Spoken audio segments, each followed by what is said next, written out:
Welcome back, everyone. This is day 10 of my Israel trip. Go check out days 1 through 9 if you haven't already, but let's get started.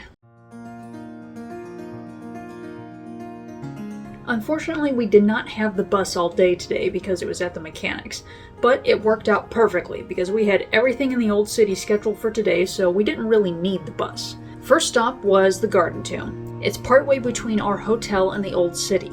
The Gallicantu was discovered in 1867. It contains a tomb that could have been Jesus' tomb, but no one knows that for sure. I believe this one to be most likely the one that was his tomb since it's so close to Golgotha. Of course, that could just be wishful thinking on my part because I want this tomb to be the one. It's beautiful and it's so close to Golgotha. Carrying his own cross, he went out to the place of the skull, which in Aramaic is called Golgotha. There they crucified him, and with him 2 others, one on each side and Jesus in the middle. So now you get to find out why it was called the place of the skull. You see that area of rock right where it looks like 2 eye holes and the bridge of a nose? It looks kind of like a skull, right? This is Golgotha.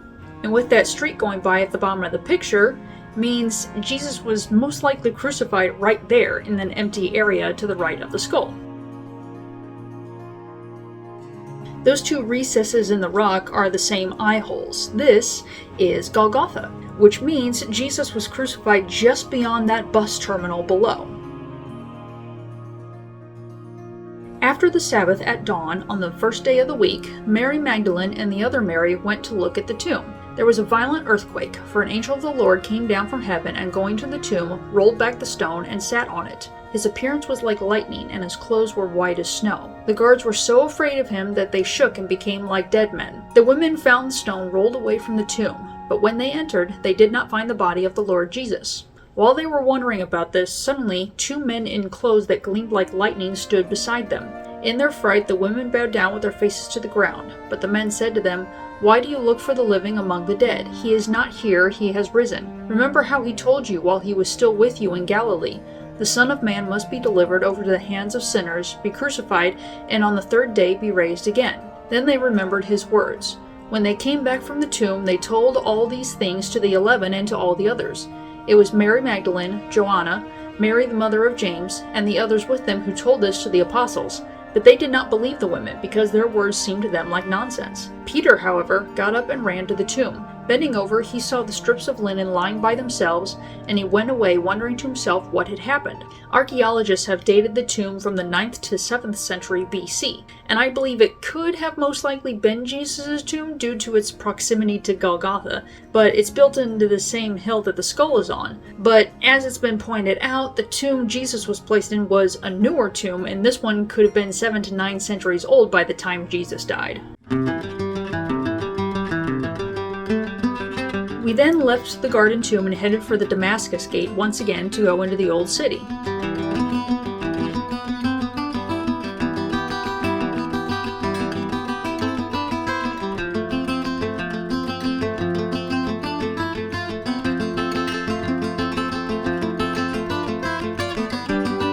You see how busy these streets are? And bikes and cars would drive by. You'd hear a little engine or a little honk and you'd move to the side so the car could get by. This is the Lion's Gate, aka Stephen's Gate. This was the gate Stephen was dragged through on the way to stone him. It's not far from Bethesda, which was our next stop. The pool of Bethesda was near the Toddy Gate. It was once called the Sheep Pool because sheep were washed here or near here before they were brought into the temple courts. Sometime later, Jesus went up to Jerusalem for one of the Jewish festivals. Now there is in Jerusalem near the Sheep Gate a pool which in Aramaic is called Bethesda, and which is surrounded by 5 colored colonnades. Here a great number of disabled people used to lie: the blind, the lame, the paralyzed. One who was there had been an invalid for 38 years. When Jesus saw him lying there and learned that he had been in this condition for a long time, he asked him, "Do you want to get well?" "Sir," the invalid replied, "I have no one to help me into the pool when the water is stirred. While I am trying to get in, someone else goes down ahead of me." Then Jesus said to him, "Get up, pick up your mat and walk." At once the man was cured. He picked up his mat and walked. This is the pool of Bethesda. It doesn't look like much, does it? Well, it wasn't always this far below ground. This shows very thoroughly how much dirt can accumulate over the centuries to bury a civilization underneath it. Those steps there are the steps down into the pool. While we were standing around the pool listening to Doyle teach, a few of us went down to the lower portion of the excavation where there was still some water left. I was not one of them. Then we went into St. Anne's Church, which is located in Bethesda. It was built by the Crusaders in 1100 AD and is named for the home of Joachim and Anne and the birthplace of Mary. From Bethesda, we headed to the first station on the Via Dolorosa, which you usually begin by entering the old city via the Lion's Gate by Bethesda. The Via Dolorosa is the traditional pathway Jesus took from his trial to his crucifixion and burial. Of course, this is just the observed route he took.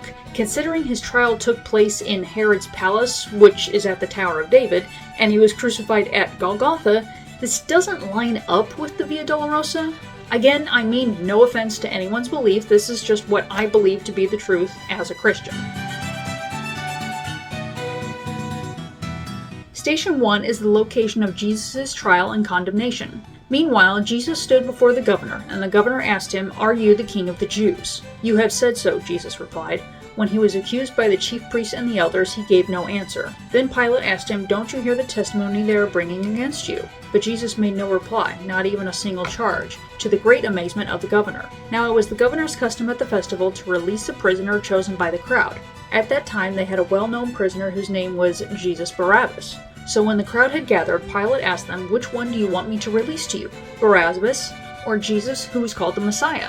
For he knew it was out of self-interest that they had handed Jesus over to him. But the chief priests and elders persuaded the crowd to ask for Barabbas and to have Jesus executed. "Which of the two do you want me to release to you?" asked the governor. "Barabbas," they answered. "What shall I do then with Jesus, who is called the Messiah?" Pilate asked. They all answered, "Crucify him." "Why? What crime has he committed?" asked Pilate. But they shouted all the louder, "Crucify him." When Pilate saw that he was getting nowhere, but that instead an uproar was starting, he took water and washed his hands in front of the crowd. "I am innocent of this man's blood," he said. "It is your responsibility." All the people answered, "His blood is on us and on our children." Then he released Barabbas to them. But he had Jesus flogged and handed him over to be crucified. Now this area here used to be outdoors before they built over it. This road here is pebbled to give the horses more traction to walk on.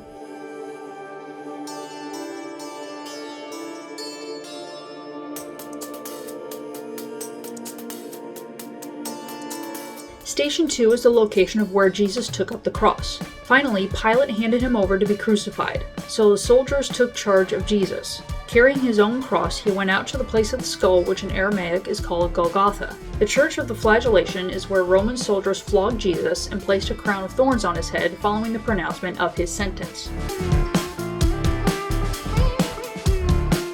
Station 3 is where Jesus falls for the first time. A small chapel commemorating this event was built during the 15th century by the Armenian Catholic Church. Station 4, which is literally right next to Station 3, is where Jesus meets his mother Mary. The Armenian chapel symbolizes the place where Mary was standing when Jesus passed near her carrying his cross. Station 5 is where Simon of Cyrene begins helping Jesus carry the cross. As the soldiers led him away, they seized Simon of Cyrene, who was on his way in from the country, and put the cross on him and made him carry it behind Jesus. Simon of Cyrene was compelled by Roman soldiers to assist Jesus in carrying the cross.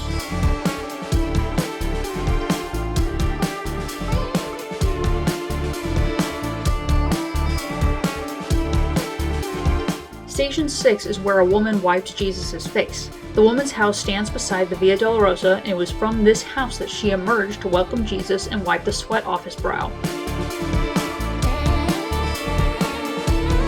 Station 7 is where Jesus falls a second time. This station marks the place where Jesus passed through the Gate of Judgment along the streets of Jerusalem on his way to Golgotha. Station 8 is where women weep over Jesus. A large number of people followed him, including women who mourned and wailed for him. Jesus turned and said to them, "Daughters of Jerusalem, do not weep for me. Weep for yourselves and for your children. For the time will come when you will say, 'Blessed are the childless women, the wombs that never bore, and the breasts that never nursed.' Then they will say to the mountains, 'Fall on us,' and to the hills, 'Cover us.' For if people do these things when the tree is green, what will happen when it is dry? Station 9 is where Jesus falls a third time, located at the entrance to the Coptic church. Station 10 is the courtyard where Jesus was stripped for his crucifixion. When the soldiers crucified Jesus, they took his clothes, dividing them into 4 shares, one for each of them, with the undergarment remaining. This garment was seamless, woven in one piece from top to bottom. "Let's not tear it," they said to one another. "Let's decide by lot who will get it." This happened that the scripture might be fulfilled, that said, "They divided my clothes among them and cast lots for my garment." So this is what the soldiers did. Since it was going to be a late lunch, we stopped here to eat some bread while Doyle taught. Well, everyone else got bread. Shane took me to a nearby vendor to buy something I could eat. It was a giant falafel filled with meat. I think it was maybe lamb? Station 11 and 12 are both in one location, along with 13 and 14. Station 11 is where Jesus was nailed to the cross, and Station 12 is where Jesus died on the cross. They brought Jesus to the place called Golgotha, which means the place of the skull, and they crucified him. It was 9 in the morning when they crucified him. The written notice of the charge against him read, "The King of the Jews." At noon, darkness came over the whole land until 3 in the afternoon. At 3 in the afternoon, Jesus cried out in a loud voice, "Ilahi, Ilahi, lema sabachthani," which means, my God, why have you forsaken me?" When some of those standing near heard this, they said, "Listen, he's calling Elijah." With a loud cry, Jesus breathed his last. The curtain of the temple was torn in 2 from top to bottom, and when the centurion who stood there in front of Jesus saw how he died, he said, "Surely this man was the Son of God." These 4 stations are all located within the Church of the Holy Sepulchre, and as you can see, it was a very crowded location.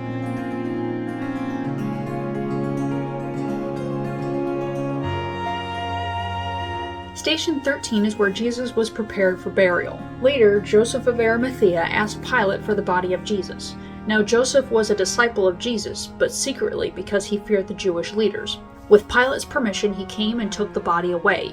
He was accompanied by Nicodemus, the man who earlier had visited Jesus at night. Nicodemus brought a mixture of myrrh and aloes, about 75 pounds. Taking Jesus' body, the 2 of them wrapped it with the spices and strips of linen. This was in accordance with Jewish burial customs. This is supposedly the stone he was laid on while he was prepared for burial. Station 14 is where Jesus was buried in his tomb. So Joseph bought some linen cloth, took down the body, and wrapped it in linen, and placed it in a tomb cut out of rock. Then he rolled a stone against the entrance of the tomb. Now this also could have been the place he was buried. Like I said, no one can really know that for certain, so this could have been it. The shrine around the tomb was built in 1808 and was reopened in 2017 during a $4 million restoration project. This is a 1st century tomb, and it certainly looks it, and I will tell you there was a certain feeling once you stepped into the opening to the tomb that you could just feel this eerie power there. It was very strange. Almost like it was sacred. In 1149, the Crusaders built the church which currently stands. It's divided between 6 communities under a status quo decreed by the Turkish rulers in 1852: Armenian, Greek, Coptic, Roman Catholic, Ethiopian, and Syrian. For this reason, this room here, which is kind of in the middle of these buildings, is often called the center of the world's religion. And this little pedestal is called the belly button. This was further inside the Church of the Holy Sepulchre, and one of the first few rooms we visited here before leaving. And wasn't that an ordeal? I'm autistic, so people in crowds are not my thing. I get uncomfortable and therefore appear shy when I'm around people. If I'm stuck in the middle of a busy crowd, I get so uncomfortable. It doesn't show too much, but I sure feel it. So I'm basically in a state of keep my eyes on the person in front of me and just follow them as we squeeze through the crowds towards the door. It got so bottlenecked just inside the entrance that our group got separated in the middle of our line. Guess where? Right in front of me. So I push aside my I don't want to bother anyone, I'll wait till they're out of the way mentality and decide I'm just going to push through the crowd as I lead the second half of our line out of the building. So I'm squeezing through as they're all behind me going, "Oh, we're following you, Courtney." Halfway to the door, I feel my lungs seize up as the anxiety suddenly becomes too much. So now I really am pushing my way to the door. Our group is straight ahead, waiting on the right side of the courtyard. But all I see is this area to the left. It's empty space. And there's more space over there than if I were to go straight to them. So I break through to the left and I can breathe again. But then of course the anxiety has already hit.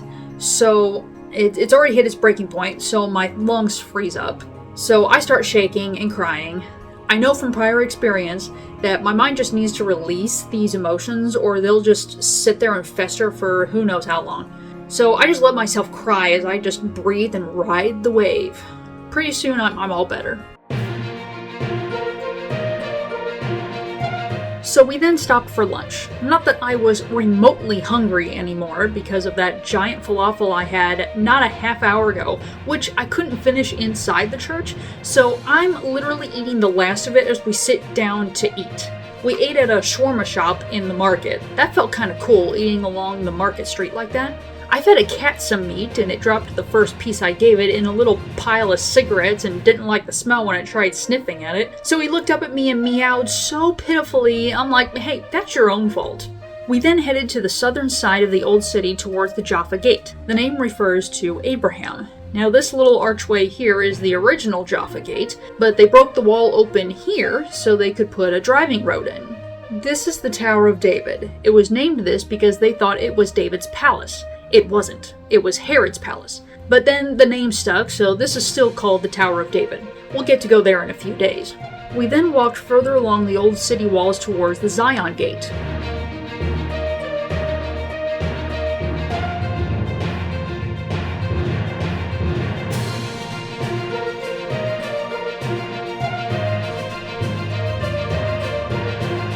And here you can see one of those archer holes in the outer wall. Here we are outside the Zion Gate. You can see the battle scars in the walls left from the War of Independence in 1948 and the Six-Day War in 1967. This area here, for some distance outside the Zion Gate, is Mount Zion. And standing on Mount Zion, you can see the Mount of Olives in the distance. We then made our way across Mount Zion to a couple different sites. On the way, we walked by Dormition Abbey. This is where they believe Mary was accepted into heaven instead of dying. We then went to the room of the Last Supper. On the first day of the festival of unleavened bread, when it was customary to sacrifice the Passover lamb, Jesus' disciples asked him, "Where do you want us to go and make preparations for you to eat the Passover?" So he sent two of his disciples, telling them, "Go into the city, and a man carrying a jar of water will meet you. Follow him.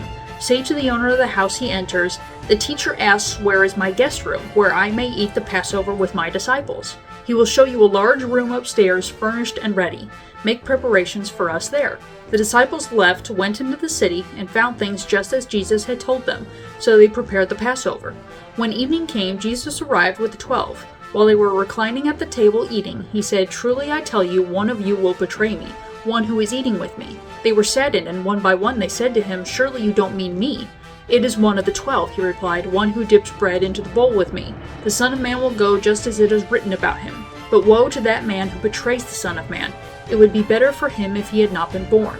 While they were eating, Jesus took bread, and when he had given thanks, he broke it and gave it to his disciples, saying, "Take it, this is my body."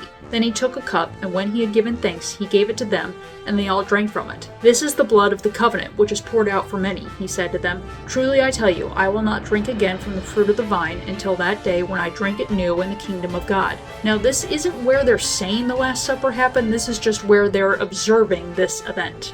We also went to King David's tomb. Now, King David is not actually buried here, this is simply where they are observing him and his tomb. Unfortunately, I was not able to get a picture inside. For one thing, it was incredibly crowded, so we weren't in there for very long. Secondly, it's separated between men and women. The men are allowed on the side of the wall where the tomb is, but women are not. Doyle told us to just step to where we could see down the hall where the wall kind of dead ends, and then leave, because that's all we would see when we finally made it to the front of the crowd. Oh, and there's the Mount of Olives again. We then headed down Mount Zion toward Caiaphas' house. Now, this building is not Caiaphas' actual house. This was built on top of the site, but this is the location where Caiaphas lived. Here you can see the Temple Mount, the Mount of Olives, and Silwan, a Muslim community.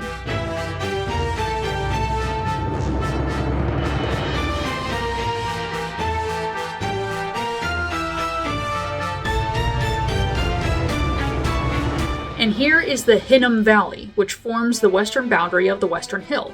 In Greek, the name is Gehenna Valley. It became the perpetually burning garbage dump of the city. In the Bible, Gehenna was used to describe the fire of hell in the Last Judgment. Jesus even referred to it when he compared it to hell. We then moved further along that road to St. Peter in Gallicantu. This church was built over the site of where the Sanhedrin met for trials, meaning this is the courtyard where Peter denied Jesus. Then seizing him, they led him away and took him into the house of the high priest. Peter followed at a distance. And when some there had kindled a fire in the middle of the courtyard and had sat down together, Peter sat down with them. A servant girl saw him seated there in the firelight. She looked closely at him and said, "This man was with him." But he denied it. "Woman, I don't know him," he said. A little later someone else saw him and said, "You also are one of them." "Man, I am not," Peter replied. About an hour later, another asserted, "Certainly this fellow was with him, for he is a Galilean." Peter replied, "Man, I don't know what you're talking about." Just as he was speaking, the rooster crowed. The Lord turned and looked straight at Peter. Then Peter remembered the word the Lord had spoken to him. "Before the rooster crows today, you will disown me 3 times. And he went outside and wept bitterly. It was too busy this day to go all the way down to see the Sanhedrin area underneath the church itself, but the site extended outside behind the church, so we just went to look at that. These are the steps which were a bit of a main thoroughfare in the town that they would have taken Jesus up after his arrest. So Jesus would have walked these steps not only when going through the town, but most definitely on the night of his arrest as they took him to the Sanhedrin. They used to allow people to walk these steps, but it's gated now.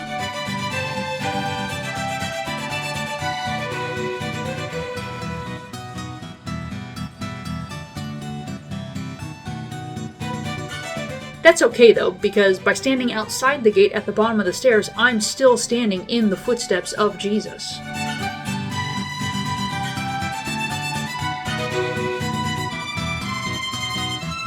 We then headed back up Mount Zion and back into the old city via the Zion Gate. We headed through the city a little to see a couple of little things along our way towards the western wall.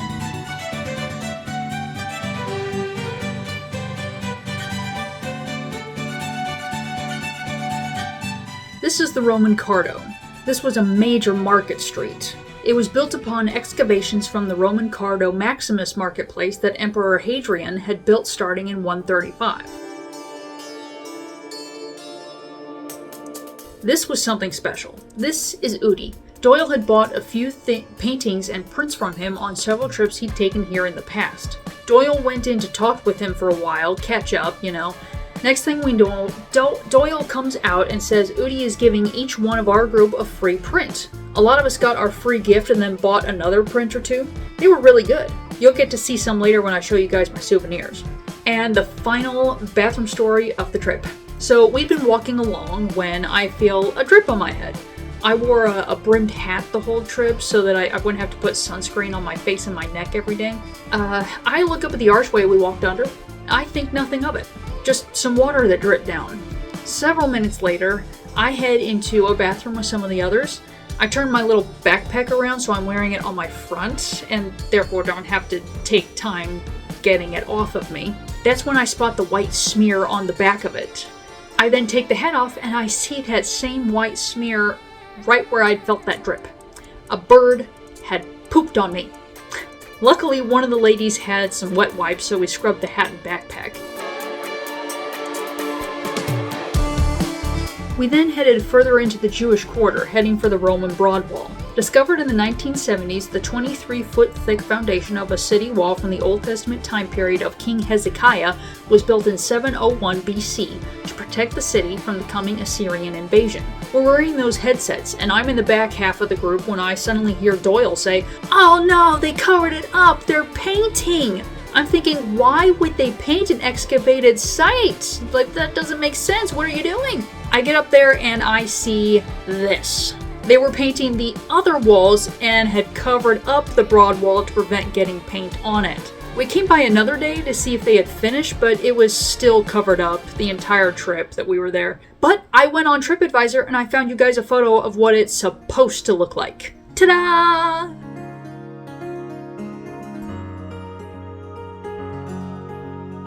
We then moved around the corner towards Herva Synagogue. The Jewish quarters looked so nice because until the Jewish people were allowed a portion of the old city, this area was used as a trash dump. Then it was given to the Jewish people and they were so happy that they cleaned it up better than ever, built onto the city, restored stuff, so this area of the old city looks really nice. Herva Synagogue is where they are storing all the artifacts that have been rebuilt for the temple when they are allowed to rebuild it on the Temple Mount. This is the golden menorah that will go into the temple. We then moved towards the western wall to pray there.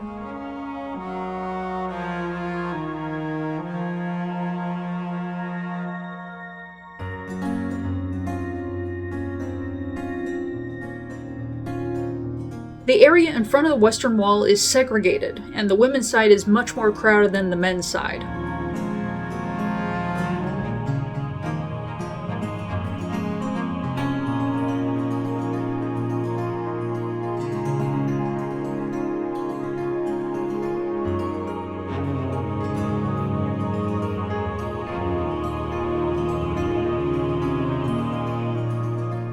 The western wall is the holiest site in all of Judaism. When Solomon dedicated the temple, it was designated as a space where God would dwell forever. For this reason, Jews believe that all prayers enter heaven through the western wall, and that all blessings pass from the heavens through the wall and into the world. This is why you do not turn your back to it. You have to get close to the entrance of the section you're in before you turn your back. When you walk away from the western wall, you back away. You do not turn and walk away. This is showing respect to this remnant of God's temple. About where we're standing here is a good distance away before turning your back. See how much room the men had?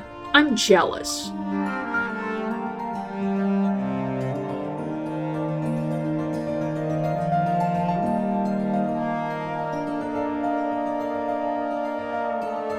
And here we are outside the Damascus Gate, heading back to our hotel at the end of the day. And that's the end of day 10. Hang in there, we only have a few more to go. You definitely want to stay tuned for the unbearably exciting trip home. It comes with several twists and turns. Anyway, go check out day 11.